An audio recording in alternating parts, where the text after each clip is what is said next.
न कोई ताकत, न कोई अदावत, और चाहे ये पूरा सिस्टम ही क्यों ना चाहे, तेरे बोल पर अंकुश नहीं डाल सकते। बोल खिलाफ आजाद में तेरे। नमस्कार, बोल खिलाफ आजाद है तेरे। मैं अभिसार शर्मा। इस आंकड़े पर गौर कीजिए दोस्तों, 100 करोड़। क्या वो आंकड़ा है ये जिसके जरिए तेलंगाना के मुख्यमंत्री केसीआर के 4 विधायकों पर निशाना साधा गया? क्योंकि हैदराबाद पुलिस ने कई लोगों को गिरफ्तार किया है दोस्तों, और जिन लोगों को गिरफ्तार किया है वो तमाम नेता जो हैं, वो तमाम जो चेहरे हैं भारतीय जनता पार्टी के नेताओं के साथ दिखाई दे रहे हैं। और हैदराबाद की पुलिस ये आरोप लगा रही है कि 50 करोड़ से 100 करोड़ की जो है पेशकश की गई थी एक फार्म हाउस के अंतर्गत, ताकि ये तमाम जो विधायक हैं वो टीआरएस छोड़ के भाजपा में शामिल हो जाएं। भारतीय जनता पार्टी इन आरोपों को खारिज कर रही है, मगर हम नहीं भूल सकते कि महाराष्ट्र में क्या हुआ। महाराष्ट्र में किस तरह से साम दाम दंड भेद में सरकार ही पलट गई। मगर सबसे पहले दोस्तों, मैं आपका परिचय करवाना चाहूंगा उन लोगों से जिन्हें गिरफ्तार किया गया है। सबसे पहले आप देख सकते हैं भाजपा के सांसद जी कृष्ण रेड्डी के साथ ये जो शख्स दिखाई दे रहा है, इसे गिरफ्तार किया गया है। इनका नाम है नंद कुमार। नंद कुमार पेशे से एक बिजनेसमैन हैं और हैदराबाद में ये बेस्ड हैं। पुलिस ने, साइबराबाद पुलिस ने इन्हें गिरफ्तार किया है। अब दूसरे चेहरे पर आते हैं दोस्तों। यहां पर आप देख सकते हैं ये है सतीश शर्मा।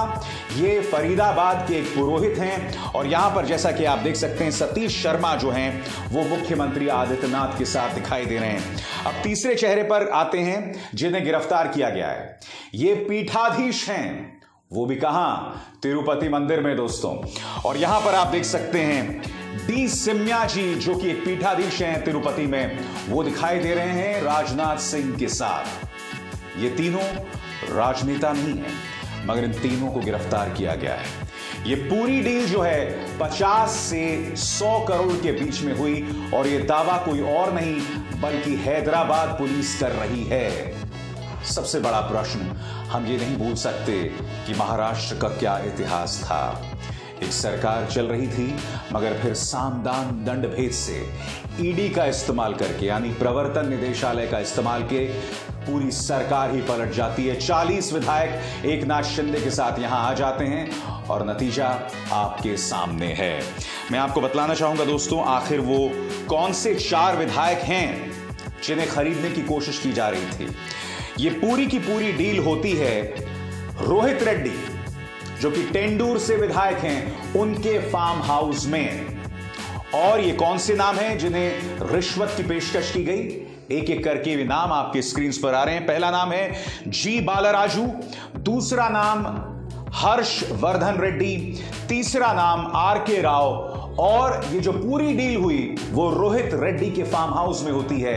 रोहित रेड्डी, ये 4 नाम है दोस्तों। एक एक करके आपकी स्क्रीन पर इन नामों को देखिए। इन्हें 50 से 100 करोड़ रुपए की पेशकश की गई। बड़ा प्रश्न ये कि बीजेपी ये दावा कर रही है कि ये कहीं ना कहीं मुख्यमंत्री केसीआर की सोची समझी साजिश है। मगर क्या बीजेपी अपने इतिहास को नकार सकती है? क्या भारतीय जनता पार्टी भूल गई कि तेलंगाना का ही एक पड़ोसी राज्य है जिसका नाम है कर्नाटक? यहां पर सरकार चल रही थी जनता दल और कांग्रेस की। सामने ढेरों ऐसे ऑडियो, ऐसे वीडियोस आए जिसमें पूर्व मुख्यमंत्री बात कर रहे थे कांग्रेस के विधायकों से कि आप आ जाइए, मैं आपको इतने करोड़ रुपए दे दूंगा। खुलेआम इस तरह के ऑडियो वीडियोस आए थे। मैं सीधे आपसे एक सवाल करना चाहता हूं, अगर इसी तरह से कांग्रेस की किसी सरकार ने या विपक्ष की किसी सरकार ने भारतीय जनता पार्टी के विधायक को खरीदने की कोशिश की होती, तो तमाम जो मीडिया के गुल्लू कालू और पापा की परियां यानी गोदी मीडिया इस पर प्राइम टाइम में जोरदार डिबेट्स करते। मैं पूछना चाहता हूं, इतनी बड़ी खबर है, इस पर खामोशी क्यों बनी हुई है? क्या ये सवाल नहीं पूछा जाना चाहिए? भारतीय जनता पार्टी क्या कह रही है इस पे? बीजेपी का कहना है कि अभी कुछ ही दिनों में उपचुनाव होने वाले हैं, और यह कहीं ना कहीं तेलंगाना के मुख्यमंत्री के चंद्रशेखर राव की बौखलाहट है। उनका यह कहना है कि चूंकि चुनाव में केसीआर हारने वाले हैं, इसलिए इस तरह का प्रपंच किया जा रहा है। सीधा सा सवाल, इतिहास है, हम उस इतिहास को नहीं भूल सकते। मगर उससे भी बड़ा सवाल, मामला 100 करोड़ के आरोप का है। मामला सिर्फ एक राजनीतिक आरोप का नहीं है। हैदराबाद पुलिस ने बाकायदा इस पर प्रेस कॉन्फ्रेंस की है, और अगर सामने ऑडियो वीडियो आ जाता है, यानी कि इस पूरे स्टिंग ऑपरेशन का वीडियो सामने आ जाता है, तब आखिर क्या कहा जाएगा? तब भी क्या आप इसी तरह से खामोश बने रहेंगे? तब भी क्या मीडिया भारतीय जनता पार्टी से यह सवाल नहीं पूछेगी कि यह कैसी भूख है कि चुनी हुई सरकार को इस तरह से गिराने की कोशिश? भारतीय जनता पार्टी पलटवार करते हुए यह कह रही है कि केसीआर की सरकार तो वैसे ही बहुत ही ज्यादा कंफर्टेबल है, उन्हें गिराना नामुमकिन है। बिल्कुल सही कह रहे हैं आप, क्योंकि उनके पास जो संख्या का गणित है वो जोरदार है, उन्हें कोई नहीं छू सकता। मगर यह ना भूलें कि पश्चिम बंगाल के अंदर भी ममता बनर्जी के पास 200 से ज्यादा विधायक हैं। मगर शुभेंदु अधिकारी आज से कुछ महीनों पहले किससे मुलाकात करते हैं? गृह मंत्री अमित शाह से, और वो करीब 150 विधायकों की लिस्ट उन्हें सौंपते हैं। मकसद क्या है कि इनकम टैक्स के जरिए, ईडी के जरिए, तमाम जांच एजेंसीज के जरिए दबाव डाला जाए टीएमसी के विधायकों पर, ताकि वो पाला छोड़कर बीजेपी आ जाए। भारतीय जनता पार्टी किसी भी हद को पार कर सकती है। आज मैं आपसे एक और सवाल पूछना चाहता हूं। महाराष्ट्र के पूरे ऑपरेशन को हमने देखा दोस्तों। आपने देखा कि किस तरह से विधायकों को पहले मुंबई से ले जाया गया गुजरात में वो लोग कुछ दिन रहे और फिर वहां से वो आए असम। ये ना भूलें कि झारखंड के भी 3 विधायक पकड़े जाते हैं, और उसमें एक विधायक ने आरोप भी लगाया कि असम के मुख्यमंत्री हेमंत बिस्व शर्मा खरीद फरोख्त में एक अहम किरदार निभा रहे थे। मैं आपसे पूछना चाहता हूं, यहां पर लेन देन की जो बात होती है वो 50 करोड़ से 100 करोड़ की होती है। यही आरोप आम आदमी पार्टी के नेता और उप मुख्यमंत्री मनीष सिसोदिया ने भी लगाया, आम आदमी पार्टी ने भी लगाया। पैसे का आदान प्रदान भी कई जगहों पर हुआ है। सीधा सा सवाल, ये पैसा कहां से आ रहा है? आज मैं अपने दर्शकों से चाहूंगा कि ये सवाल वो खुद से पूछें, और भारतीय जनता पार्टी से भी सोशल मीडिया के तमाम हैंडल्स के जरिए ये सवाल पूछा जाए कि जो 100 करोड़ है जिसकी पेशकश की बात हैदराबाद पुलिस कर रही है, वो आखिर आ कहां से रहा है? इसका जवाब है मेरे पास, और वो जवाब 2 तरफा है। सबसे पहले ये ना भूलें कि भारतीय जनता पार्टी देश की तो निर्विवादित सबसे धनी पार्टी है ही, मगर दुनिया की सबसे ज्यादा धनी, सबसे ज्यादा रिच पॉलिटिकल पार्टीज में गिनती शुमार होती है उसकी। ये ना भूलें, कुछ दिनों पहले, कुछ महीनों पहले स्वर्गीय अरुण जेटली, कुछ सालों पहले स्वर्गीय अरुण जेटली एक सौगात लेकर आए थे जिसका नाम था सीक्रेट इलेक्टोरल बॉन्ड्स, गुप्त चुनावी चंदा। यानी कोई भी धन्ना सेठ, कोई भी बिजनेस हाउस अपना काला पैसा जो है वो पॉलिटिकल पार्टीज को दान कर सकता था, और किसी को पता नहीं चलता कि किसने कितना पैसा किस पॉलिटिकल पार्टी को दिया है। एक पड़ताल से पता चला था कि ये जो सीक्रेट इलेक्टोरल बॉन्ड्स का पैसा है, सबसे ज्यादा भारतीय जनता पार्टी की जेब में जाता है।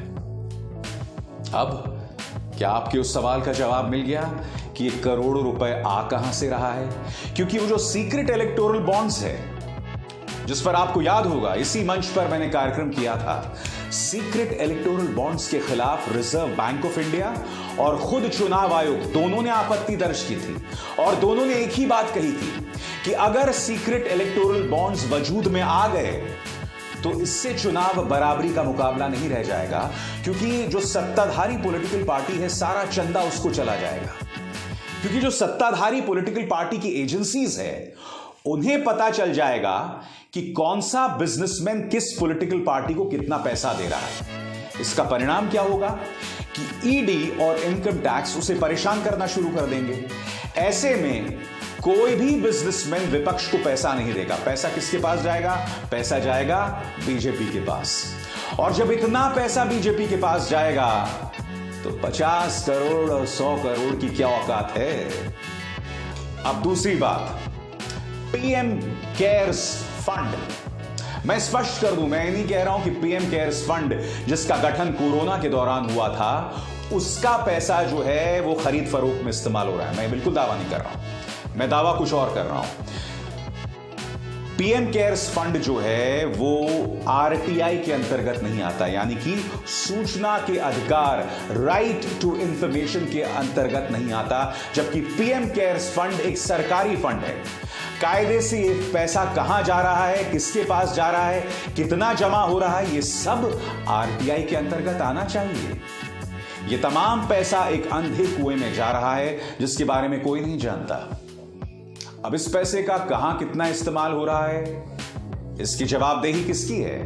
मोदी सरकार की है, मगर उसकी जवाबदेही पर कोई मीडिया सवाल नहीं करता। वही मीडिया जिसे तेलंगाना में जो घटनाक्रम चल रहा है उस पर सवाल करना चाहिए था, मगर उन्होंने चुप्पी साध रखी है। मगर मेरे कार्यक्रम का नाम है बोल के लब आजाद है तेरे। और आज मैंने आपको बताया कि किस तरह से हैदराबाद पुलिस ने दावा किया है कि कम से कम इन 3 लोगों को गिरफ्तार किया है। फिर से इन चेहरों को देखिए जो बीजेपी के नेताओं के साथ दिखाई दे रहे हैं, इन्हें गिरफ्तार किया गया है। और ये जो तीनों चेहरे हैं इनके बारे में हैदराबाद पुलिस से दावा कर रही है कि एक विधायक के फार्म हाउस में इन्होंने 50 से 100 करोड़ की पेशकश की 4 टीआरएस के विधायकों को, ताकि वो बीजेपी में शामिल हो जाएं। अगर यह हकीकत है तो इससे ज्यादा शर्मनाक बात कुछ नहीं हो सकती। अभिसार शर्मा को दीजिए इजाजत। नमस्कार।